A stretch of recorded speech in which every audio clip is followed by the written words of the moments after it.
comme les yeux des serviteurs vers la main de leur maître, nos yeux levés vers le Seigneur notre Dieu attendent sa pitié.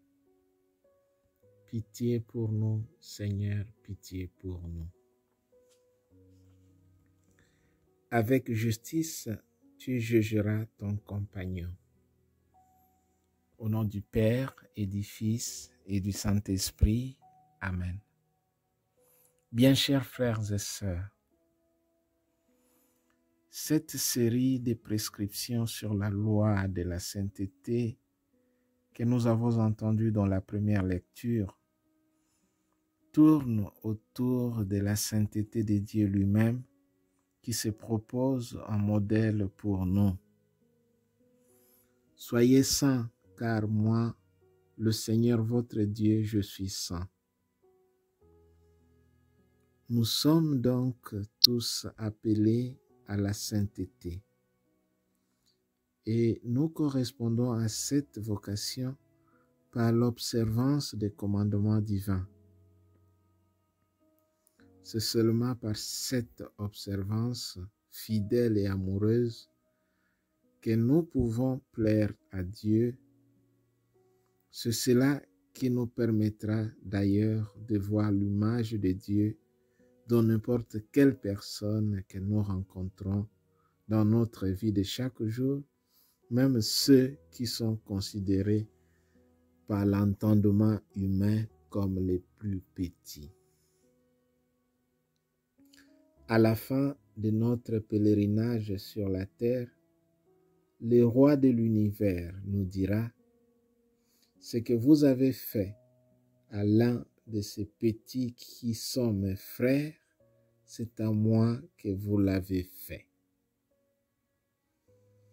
Le discours eschatologique de saint Matthieu se conclut avec la description du jugement dernier et universel, quand Jésus, roi et Messie, fera passer les élus de son règne à celui du Père, quand il remettra tout entre les mains du Père.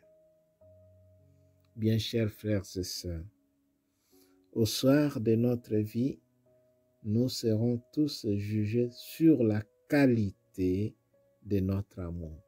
C'est ce que soulignent les versets 35 et 36 de l'Évangile que nous lisons en ces jours.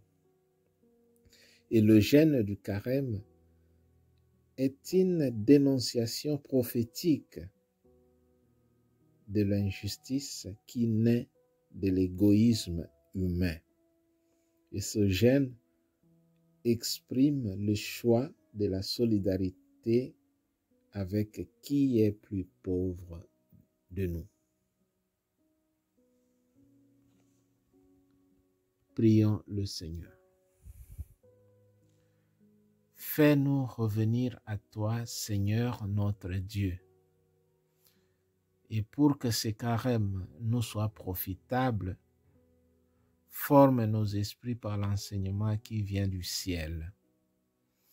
Par Jésus-Christ, ton Fils, notre Seigneur, qui vit et règne avec toi dans l'unité du Saint-Esprit, Dieu pour le siècle des siècles. Amen.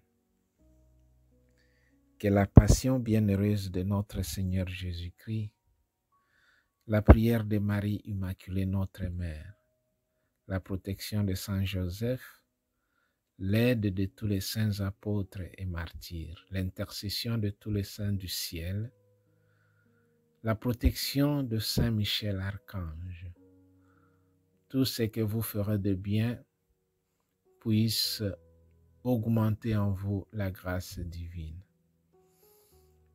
Et tout ce que vous supporterez de pénible pour confesser le nom du Christ et défendre la foi catholique puisse contribuer à votre sanctification. Que Dieu Tout-Puissant vous bénisse, le Père, le Fils et le Saint-Esprit. Amen.